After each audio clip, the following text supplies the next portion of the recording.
ఇలా జయవీర్ రెడ్డి వీళ్ళందరూ కూడా ఏమంటారు కుట్ర చేసి ఇలా ఈ పేద వర్గాలు చచ్చిపెట్టట్టుగా చూస్తున్నారు. నేను ఇప్పటికి కూడా ఛాలెంజ్ చేస్తున్నా, జయవీర్ రెడ్డి నీకు ఏమాత్రం నియతున్నా, నీతి ఉన్నా, నిజాయితీ ఉన్నా, నైతిక విలువలున్నా నువ్వు అర్జెంటుగా ఈ కుటుంబాలందరినీ తీసుకొని పోయి రాచకొండ పోలీస్ కమిషనర్ దగ్గర కూర్చొని ఫటాఫట్ 161 స్టేట్మెంట్, 164 స్టేట్మెంట్లు, మేజిస్ట్రేట్ ముందర వాంగ్మూల 164 స్టేట్మెంట్లు చేయించి మిగతా నిందితులను కూడా జైలుకు పంపించాల్సిన బాధ్యత ఉన్నది. లేకపోతే మాత్రం ఏ ఊర్లో కూడా బిడ్డ నిన్ను తిరగనివ్వరు ఈ పేద ప్రజలు. నిన్నొక్కనే కాదు, రేవంత్ రెడ్డిని కూడా తిరగనివ్వరు. నేను మళ్ళీ చెప్తున్నా, కేసు రిజిస్టర్ చేసి వదిలేస్తే కాదు.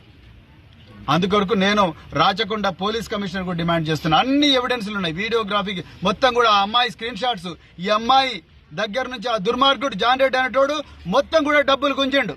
అన్ని ఫోన్ పే అకౌంట్స్ డీటెయిల్స్ ఉన్నాయి, ట్రాన్సాక్షన్ డీటెయిల్స్ ఉన్నాయి. అవన్నీ ఒక్క పోలీసులు కూడా తీసుకోలే. ఆ అమ్మాయి కాల్ డీటెయిల్స్ తీయలే ఇంతవరకు.